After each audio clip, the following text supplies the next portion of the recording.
हिमाल online TV. वरिष्ठ अधिवक्ता राजनीतिक विश्लेषक विष्णु भट्टराई हुनुहुन्छ। भट्टराईजी स्वागत छ यहाँलाई। हजुर धन्यवाद। नेपालमा सत्यता चाहिँ के हो भने तपाईहरुले भन्दै आइरहनु भएको छ, पछिल्लो समय धेरै नै आवाज उठिरहेको छ। नेपालमा राष्ट्र संस्था पुनर्स्थापित नगर्ने हो भने यो राष्ट्र बच्दैन, यो राष्ट्रको पहिचान बच्दैन भन्दै आइरहनु भएको छ। तर हिजो मात्र प्रधानमन्त्री शेरबहादुर देउवाले पूर्व राजा ज्ञानेन्द्र शाहले राजनीति गर्न खोजे, प्रजातन्त्रमाथि हनन गर्न खोजे, यदि राजनीति गर्ने इच्छा भए चुनाव लडेर आउन पनि चुनौती दिएका छन्। यो विषयलाई तपाईहरुले कसरी लिइरहनु भएको छ? धन्यवाद। यो विषयलाई मैले यो देशका राजनीतिक दलको, खास गरेर वर्तमान प्रधानमन्त्रीको राजनीतिक र बौद्धिक दिवालियापनको रूपमा लिएको छु।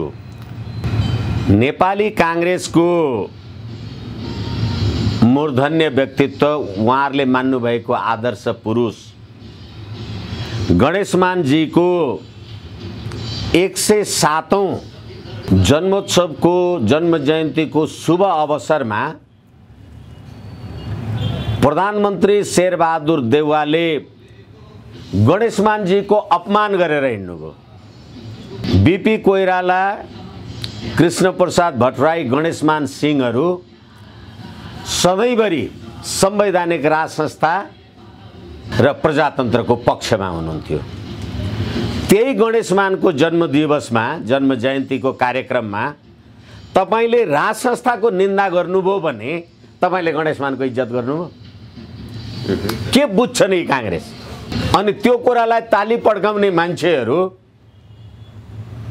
वास्तवमा शेरबहादुर देउवाले प्रजातन्त्र बाहेक सबै कुरा मैले राजाकोमा बुझाएको हुँ भनेपछि साँच्चै भन्ने हो भने त देशको सम्पूर्ण कुराको संरक्षक, त्यसलाई रक्षा गर्ने शक्ति त राज संस्था रहेछ भन्ने कुरा त मान्नुभयो नि त। र उहाँले त्यति मात्रै होइन, गणतन्त्र हामीले ल्याएको होइन, राजा ज्ञानेन्द्रले ल्याएको भनेका छन्। हो, राजा ज्ञानेन्द्रले गणतन्त्र ल्याएर तिमीहरूलाई 15 वर्ष हेरे र 15 वर्षमा गणतन्त्रले यो देशको चिरहरण जे गर्यो त्यो कुरालाई मध्यनजर राखेर नै राजा ज्ञानेन्द्रले असोज 26 गते सप्तमी फूलपातीका दिन संवैधानिक राजतन्त्र बिनाको प्रजातन्त्र र प्रजातन्त्र बिनाको राजतन्त्र नेपालको हकमा अवश्यम्भावी छ भनेर बोलेको कुरा प्रमाणित भयो भने त्यो प्रमाणित कसरी भयो? आज सर्वोच्च अदालतले परमादेशद्वारा बनाएको सरकार र त्यो सरकारमा बसेका, त्यो सरकारसँग संलग्न रहेका 5 राजनीतिक गठबन्धनले एमसीसी पारित गर्यो भने नेपालको संप्रभुता अमेरिकाको नियन्त्रणमा पर्ने देखियो भनेर चिठी लेख्नु भएको छ शेरबहादुर देउवाजी तपाईले फातेमा सुमारको एमसीसीलाई। यो देशको संरचना भएको, यो देशको निर्माण राजा र प्रजा, राजा र जनता अथवा जे भन्नुस् तपाई, संयुक्त शक्तिमा निर्माण भएको यो देशमा आज तपाईको परमादेशको सरकार आउने बित्तिकै देशको संप्रभुता अमेरिकी नियन्त्रणमा पर्यो भनेर चिठी लेख्ने तपाई होइन, तपाईको क्याबिनेट होइन। यसकारणले तपाईले राजा ज्ञानेन्द्रले गणतन्त्र ल्याइदिएको हो भनेर भन्नुभयो हिजो, जसरी भने राजा ज्ञानेन्द्रले गणतन्त्र ल्याइदिएको कुरा तपाईले मान्नुभयो भने राजा ज्ञानेन्द्रले भने अब राजतन्त्र बिना प्रजातन्त्र, प्रजातन्त्र बिना राजतन्त्र नेपालमा यो दुईटा अवश्यम्भावी हो भनेपछि अब त्यो कुरा मान्ने कि नमान्ने? तर हिजोको प्रधानमन्त्रीको भनाइ अनुसार कस्तो देखियो भने एमसीसी को सन्दर्भमा पनि एमसीसी वास्तवमा नेपालको हितमा छ, यो पास हुन्छ भनेर उहाँले बारम्बार भनिरहनु भएको छ। र राज संस्थाको सन्दर्भमा पनि उहाँको बुझाइ के देखिन्थ्यो भने पूर्व राजा ज्ञानेन्द्र शाह यो व्यवस्थाको विरुद्धमा लागेका छन्, लोकतन्त्रको विरुद्धमा लागेका छन् भन्ने प्रकारको उहाँको बुझाइ देखिन्थ्यो। फेरि त्यसलाई कसरी लिने? हो, त्यसैले गणतन्त्र राजाले नै ल्याएको हो, हामीले ल्याएको होइन भने उनको भाषै म तपाईँलाई निवेदन गर्दैछु। हिजो चाहिँ के भन्या त अहिले पूर्व राजा व्यवस्थाको विरुद्धमा लागेका छन् भन्न खोजेका के? यसै कारण गणतन्त्र राजाले नै ल्याएको, हामीले ल्याएको होइन भनेपछि गणतन्त्र तपाईँले ल्यायौँ भनेको 14-15 वर्ष भयो, 15 वर्ष लाग्यो भने 15 वर्षसम्म गणतन्त्र हेरे राजाले र गणतन्त्रले जुन जे जति प्रकारका विकृति, विसङ्गति, व्यथिति, भ्रष्टाचार जे कुराहरू गर्यो त्यसले गर्दा गणतन्त्रले मुलुकको राजकीय सत्ता र सम्प्रभु सत्ताको निर्वाह गरेन। यसै कारणले गर्दाखेरि राजासहितको प्रजातन्त्र नेपाललाई वाञ्छनीय छ भनेर राजाले जे कुरा भनेका हुन्। अब तपाईँले भन्नुभयो, प्रधानमन्त्रीजीले भन्नुभयो राजालाई निर्वाचनमा लडेर आउनका लागि चुनौती दिन्छु भने। राजा भएको मान्छेले निर्वाचन लड्ने होइन। उहाँहरूको बुझाइ भनाइ कस्तो देखिन्थ्यो भने राजालाई जनताहरूले फालेका हुन्, यदि ती राजालाई शासन गर्नु मन छ भने त हामी जस्तो चुनाव लडेर आउनु पर्यो नि त, जितेर आउनु पर्यो नि त भन्ने त्यस्तो प्रकारको भनाइ थियो। होइन, कुरा यसरी बुझ्नुपर्छ होला। नेपाली जनताले राजतन्त्र सहितको, राज संस्था सहितको प्रजातन्त्रको पक्षमा मतदान गर्ने पनि राजनीतिक दललाई नै हो। राजा त चुनाव लड्दैन नि। यसै कारणले गर्दाखेरि अहिले जुन राज संस्थावादी राजनीतिक दलहरू जे जति छन्, राजा ज्ञानेन्द्रले अस्ति 2078 को विजयादशमी फुलपातीको उपलक्ष्यमा जे सन्देश दिएको हो, अब नेपाली जनताले संवैधानिक राज संस्था, हिन्दू राष्ट्र र अखण्ड नेपालको पक्षमा मतदान गर्ने हो। त्यसो त बेलायतमा गणतन्त्रवादी मान्छे छैनन् के? ती गणतन्त्रवादीहरूको लागि बेलायतको राज संस्था होइन। यसै कारण तपाईँले राजा भएको मान्छे चुनाव लड्ने होइन। राज संस्थालाई, प्रजातन्त्रलाई मान्ने नेपाली जनताले निर्वाचनद्वारा अथवा यही संविधानको धारा 274 ले नेपाल, नेपाली जनताको सम्प्रभुता, राजकीय सत्ता, स्वाधीनता, भौगोलिक अखण्डता भन्दा बाहेक अरू सम्पूर्ण कुरामा यो संविधानको संशोधन हुन सक्छ भन्ने भएपछि तपाईँ गणतन्त्रवादी चुनाव लड्नुभयो। म गणतन्त्रवादी हुँ, मलाई भोट दे भन्नुभयो। मैले भने म राजावादी हुँ, मलाई भोट दे भने राजावादीहरूले 2/3 बहुमत ल्याए भनेदेखि शेरबहादुर देउवाजी के भन्नुहुन्छ? ज्ञानेन्द्र चुनाव लड्न जानुपर्छ? राजाको सन्दर्भमा प्रधानमन्त्री शेरबहादुर देउवाले नबोल्दा पनि हुन्थ्यो होला, तर किन बोल्नुभयो उहाँले? एकैछिन न, राजाको सन्दर्भमा देउवाले नबोल्दा पनि हुन्थ्यो होला। हजुर, अहिले किन बोल्नुभयो भन्दा राजाले राजतन्त्र वाञ्छनीय छ भनेर त असोज 26 गते भने नि। तपाईँले झन्डै महिना दिन पछाडि राज संस्थाको बारेमा किन कुरा गरिराख्नु भएको छ? गएको जहाँसम्म मलाई स्मरण छ 2077 जेठ 14 गते तत्कालीन प्रधानमन्त्री केपी शर्मा ओलीले पनि राज संस्थावादी शक्तिहरूले यो संविधान, यो गणतन्त्रलाई त खिलाफमा त ठुलो घटना दुर्घटना गर्ने भए भनेर सर्वदलीय बैठक बालुवाटारमा बोलाएको होइन। त्यतिखेर यिनै शेरबहादुर देउवाले भनेको कुरा म तपाईँलाई स्मरण गराउँदैछु। उनले त्यतिखेर त्यहाँ राज संस्थाको विरुद्धमा एक शब्द पनि बोलेनन्, बरु प्रधानमन्त्री केपी शर्मा ओलीको कार्यप्रणाली तपाईँको निरङ्कुशतावाला कुरालाई सुधार गर्नुहोस् भनेर उठेर हिँडेका हुन्।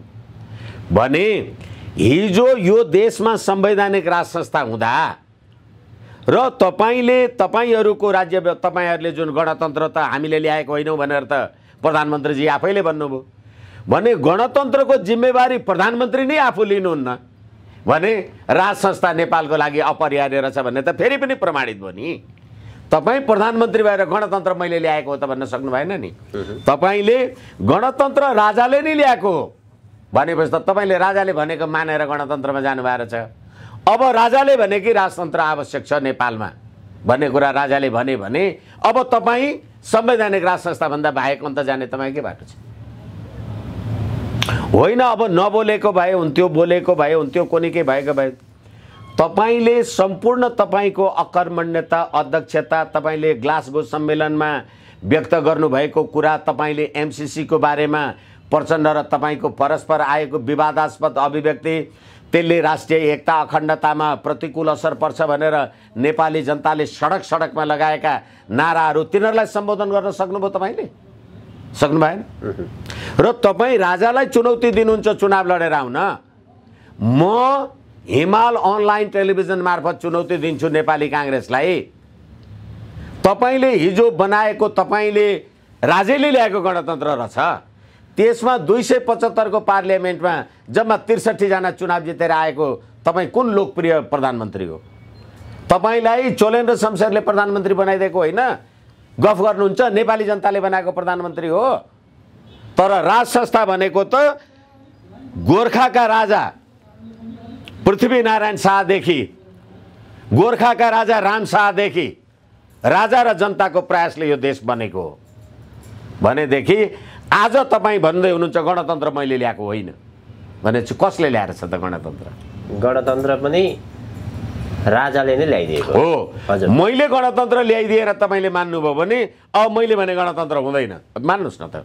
हजुर भट्टराई सर, अब हामीले यो सेनाको विषयमा, नेपाली सेनाको विषयमा धेरै पटक कुराकानी गरिसकेका छौँ र गरि पनि रहेका छौँ। यो सेनाको सन्दर्भ आइरहँदाखेरि सन् 1950 यता नेपाली सेनाका प्रमुखलाई भारतीय सेनाका प्रमुखले मानार्थ दिने प्रचलन छ। यो एउटा परम्पराको रूपमा छ। वास्तवमा भारतले नेपालको कयौँ ठाउँमा सिमाना मिचेका, जमिन मिचेका कुराहरू पनि आइरहन्छन् र नेपालको राजनीतिमा भारतले निकै लामो समयदेखि माइक्रो म्यानेजमेन्ट गरिरहेको छ भनेर पनि भनिन्छ। यो मानार्थ दिने प्रचलन आवश्यक नै हो, गर्नै पर्ने, अथवा यो नगर्दा पनि हुन्थ्यो? यसलाई कसरी लिन सकिन्छ यो विषयलाई, मानार्थको विषयलाई?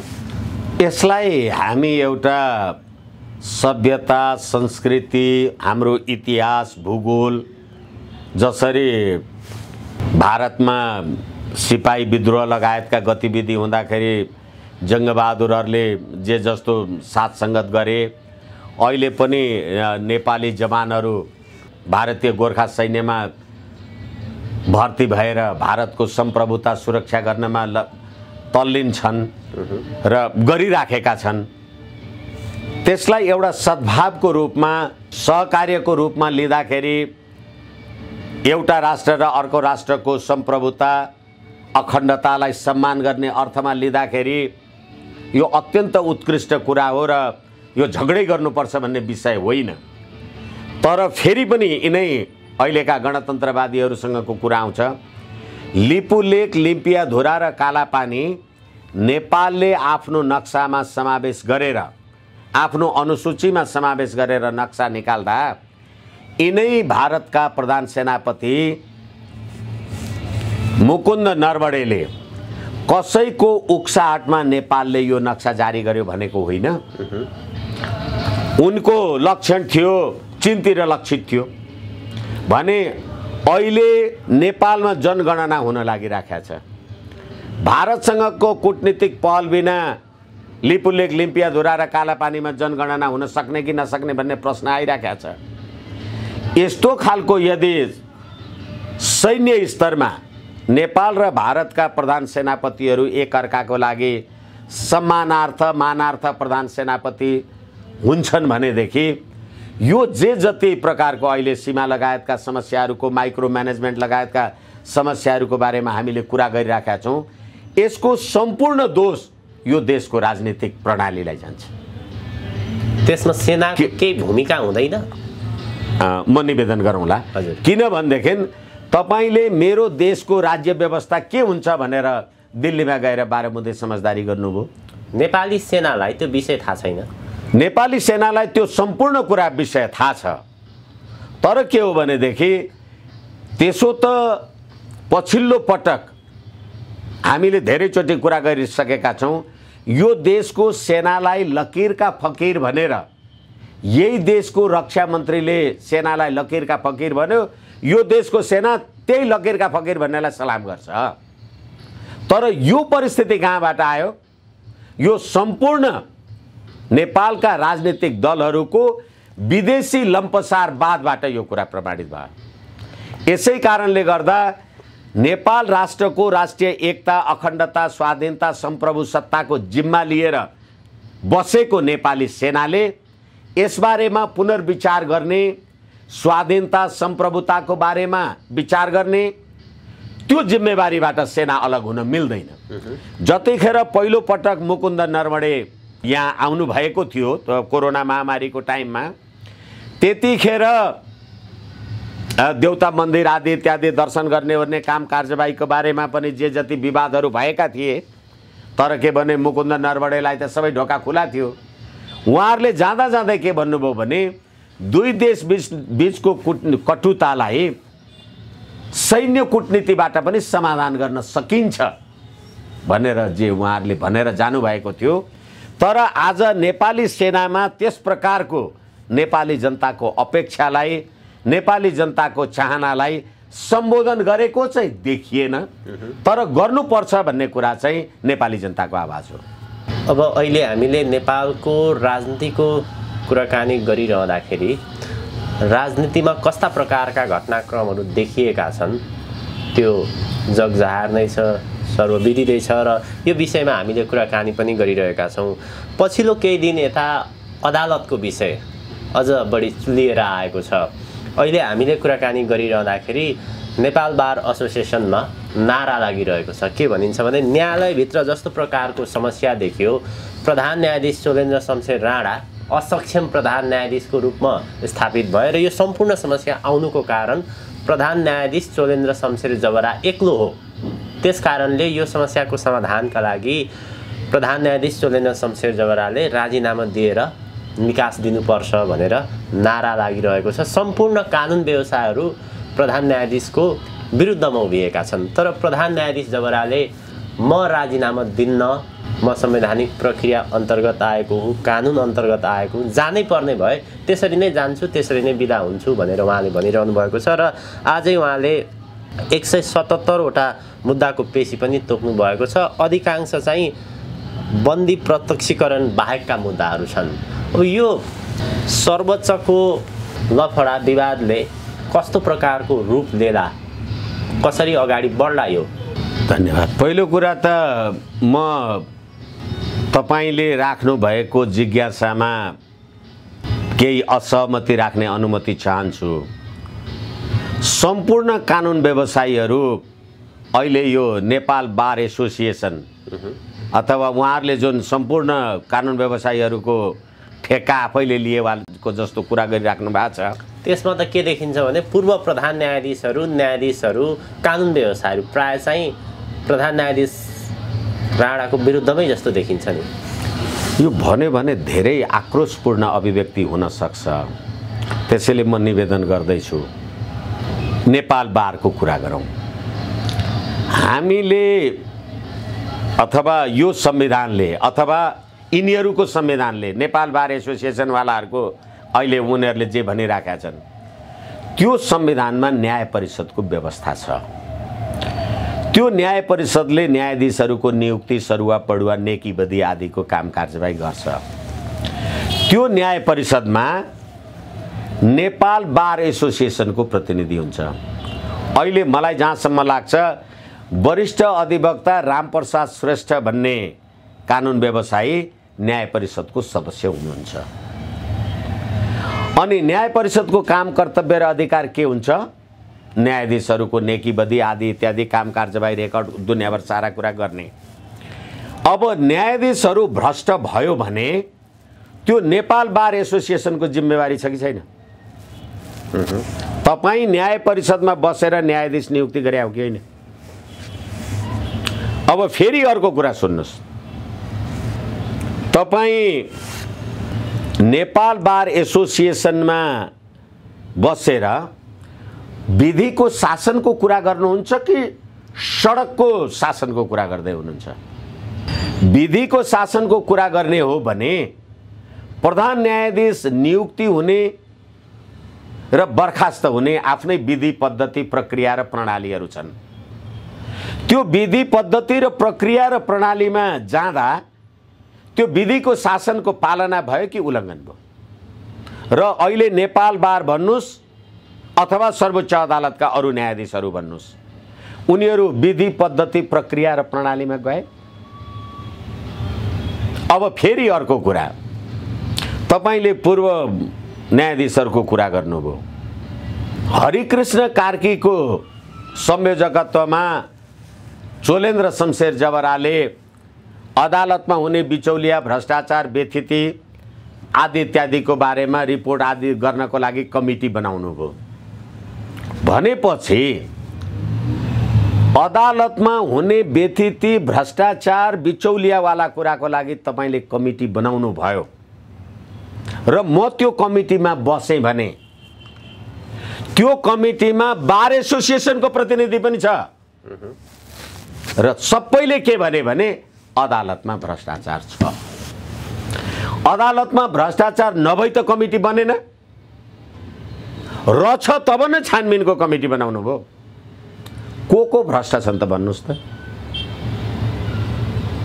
अनि त्यो कमिटीले अदालतमा बेथिति, भ्रष्टाचार छ भनिसकेपछि अब न्यायाधीश भ्रष्ट नभइकन अदालतमा भ्रष्टाचार हुन्छ, बिचौलिया हुन्छ, सेटिङ हुन्छ।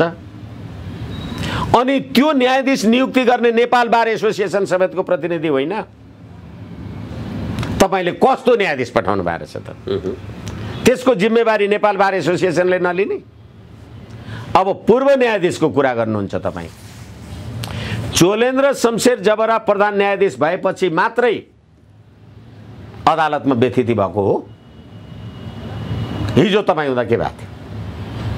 अब नैतिकताका कुरा गर्नुहुन्छ तपाईँ। तपाईँ वकिल है, तपाईँ मसँग फिस खानु भएको छ, मेरो मुद्दा लिनु भएको छ, म तपाईँलाई नमस्ते गरेर आएको छु। अदालतमा जानुहुन्छ र मेरो मुद्दा हेर्दो भन्दा कालो पट्टी बाँधेर बसेको छु, मेरो विरोध छ भन्नुहुन्छ। मेरो के गल्ती हो? मेरो अपराध के? नेपाली जनताले न्याय नपाउनु पर्ने कारण के? तपाईँ बार झगडा न्यायाधीशसँग गर्नुहोस् न।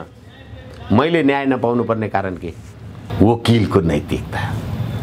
फेरि म तपाईँलाई भन्दैछु, 78/4/15 गते हरिकृष्ण कार्कीले चोलेन्द्र शमशेरजीलाई अदालतमा बेथिति, व्याभिचार, भ्रष्टाचार, बेथिति, बिचौलिया छ, न्याय परिषद सम्बन्धी, संवैधानिक परिषद सम्बन्धी व्यवस्था सुधार गर्नुपर्छ भनेर प्रतिवेदन दिनुभयो भने तपाईले प्रधान न्यायाधीशलाई यो जुन प्रतिवेदन दिनुभयो, यो प्रतिवेदन दिँदाखेरि प्रधान न्यायाधीश चाहिँ ठिक, अरू चाहिँ सम्पूर्ण बेठिक भने हो कि होइन? भने अहिले प्रधान न्यायाधीश चाहिँ बेठिक, अरू चाहिँ सबै ठिक। कसरी? एक, तपाईँ न्यायाधीश राष्ट्रको कर तिरेर गाडी चढ्नुहुन्छ, कर खाएर तलब खानुहुन्छ, अदालत आउनुहुन्छ, सही गर्नुहुन्छ, हाजिर गर्नुहुन्छ, कजलिस निकाल्नुहुन्छ, इजलासमा बस्नुहुन्न। तपाईँ कति नैतिक? तपाईँलाई नैतिकता चोलेन्द्रलाई मात्रै लाग्छ, तपाईँलाई लाग्दैन? तर आजको न्यायालय एकैछिन म एउटा कुरा भनौँ। सर्वोच्च अदालत बार र नेपाल बार एसोसिएसनले 77/4/26 गते प्रधान न्यायाधीशलाई एउटा भेटेर, डेलिगेसनले भेटेर नेपालका न्यायाधीशहरूमा कार्यक्षमताको अभाव छ, तिनीहरूलाई दीक्षित गर्नुपर्छ भने। न्यायाधीश नियुक्ति गर्ने को? न्याय परिषद। न्याय परिषदमा को हुन्छ? नेपाल बारको प्रतिनिधि हुन्छ, अरू लगायत। भनेदेखि तपाईँको प्रतिनिधिले नियुक्ति गरेको न्यायाधीश त अयोग्य रहेछ नि नेपाल बार। तपाईँलाई याद छ कि छैन? अनि अहिले गएर म तपाईँकोमा भन्छु न्यायाधीशहरूमा कार्यक्षमताको अभाव छ भनेर प्रधान न्यायाधीशलाई भन्छु, अनि तपाईँ इजलासमा न्यायाधीश बस्नु भएको छ। श्रीमान, मैले मुद्दा जित्नुपर्छ, मेरो पक्षले पाउनुपर्छ भनेर म बहस गर्छु। तपाईँलाई कार्यक्षमताको अभाव छ भनेर प्रतिवेदन पनि मै दिन्छु, तपाईँकोमा बहस गर्न नि मै जान्छु। म कति नैतिक? तपाईँ मुद्दा सुन्ने कति नैतिक? फेरि अर्को कुरा, बन्दी प्रत्यक्षीकरणको मुद्दा सुन्ने, अर्को मुद्दा नसुन्ने। बन्दी प्रत्यक्षीकरणको मुद्दामा पनि त कजलिस त चोलेन्द्रले निकाले हो नि त। बन्दी प्रत्यक्षीकरणको मुद्दा निकाल्दा चोलेन्द्र ठिक, अनि अर्को उसको जग्गा किचालाको मुद्दा निकाल्दा भ्रष्ट। वाह, यो जस्तो नौटङ्की दुनियाँमा कहीँ देख्नु भएको छ? अनि तपाईँ वकिल बन्दी प्रत्यक्षीकरणको मुद्दामा बहस गर्न जाँदा चाहिँ कालो पट्टी चाहिएन, उसको जग्गा किचोलाको मुद्दामा चाहिँ अब सेतो पट्टी हुँदैन। कति नैतिक है यो राज्य व्यवस्था। अहिलेको न्यायालयभित्रको अवस्था हेर्दाखेरि न्यायाधीशहरूले के भनिरहेका छन् भने जबसम्म प्रधान न्यायाधीशले राजीनामा दिँदैनन् तबसम्म हामी काममा फर्कदैनौँ र यदि उहाँ यही परिस्थितिमा अगाडि बढ्ने हो भने सर्वोच्चको ढोकाबाट हामी उहाँलाई प्रवेश गर्नमा रोक लगाउँछौँ भनेका छन् नि। एकछिन, कुन कानुनले, कुन संविधानले? तपाईँ न्यायाधीश, तपाईँ उसलाई न्याय दिने मान्छे होइन। कुन कानुन तपाईँ जनताको करको तलब खानुहुन्छ र मुद्दा फैसला गर्नुहुन्न? के नैतिकता छ तपाईँसँग? तपाईँले यो संविधानको रक्षा गरे हो? नेपाली जनताले न्याय पाए? नेपाली जनतालाई न्याय दिनुभएको छ? र फेरि अर्को कुरा, न्यायाधीशहरू अहिले हिजो परमादेशको फैसला गर्दा ईश्वर प्रसाद खतिवटा मैले फैसला लेखेर म धन्य छु भने होइन, अनि त्यो फैसलामा 5 जना न्यायाधीशले सही गरेका छन्, जसले गर्दा परमादेश श्री 5 को सरकार भनेर मैले तपाईँहरूसँग धेरैचोटि भनेको छु अहिले। अनि चोलेन्द्र चाहिँ खराब, तपाईँहरू अरू बाँकी सम्पूर्ण न्यायाधीशहरू ठिक। यो कहाँको तर्क हो? कुन नैतिकता हो? अनि होइन म अदालत जान्न मन, दादागिरी हो त्यो? दादागिरी गर्ने ठाउँ हो त्यो? त्यस्तै देखियो हेर्दा हो। यसैले मैले भन्दैछु तपाईँले परमादेशद्वारा असार 28 गते पछिदेखि यो देशमा तपाईँले निरङ्कुशता स्थापित गर्नुभयो। राष्ट्रपतिको अधिकार प्रयोग गर्ने यो सर्वोच्च अदालत होइन, फल्ना मान्छेलाई प्रधानमन्त्री नियुक्ति गर्नु भनेर राष्ट्रपतिले प्रधानमन्त्रीमा नियुक्ति गर्छ भन्ने संविधानको धारा 76 को तपाईँले राष्ट्रपतिको अधिकार प्रयोग गर्नु भएन सर्वोच्च अदालतजी। हजुर भट्टराई सर, अब हामी कार्यक्रमको अन्त्यतिर छौँ। निष्कर्षमा राजनीति कसरी अगाडि बढ्ला र केही मानिसहरूले अनुमान गरिरहेका छन् यो एमसीसी र न्यायालयको विवादले राजनीति उल्टाउँछ भन्छ नि, त्यो सम्भव छ? त्यतातर्फ जाने सम्भावना रहन्छ? एमसीसीले त नेपालको सम्प्रभुता नै अमेरिकाको नियन्त्रणमा छ भनेर लेखिसक्यो। योभन्दा ठुलो राष्ट्रघात हुने अर्को कुरै भएन। र अर्को कुरो तपाईँले भने जस्तो हामी कार्यक्रमको अन्तिममा छौँ भन्दा अलिकति बढी भन्नुपर्ने हुन्छ। तपाईँले असार 28 गते फैसला गरेर जनताको सम्प्रभु सत्ता र राजकीय सत्तालाई सर्वोच्च अदालतमा ल्याउनु भयो।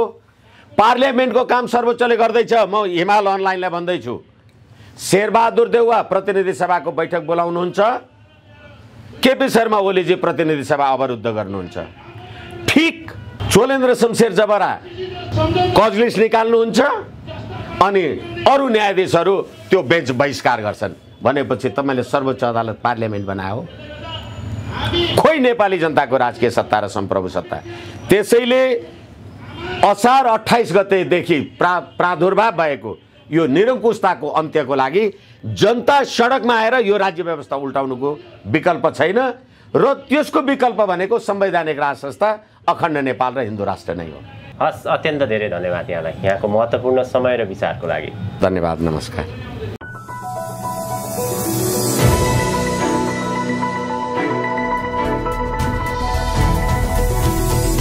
हिमाल अनलाइन टिभी।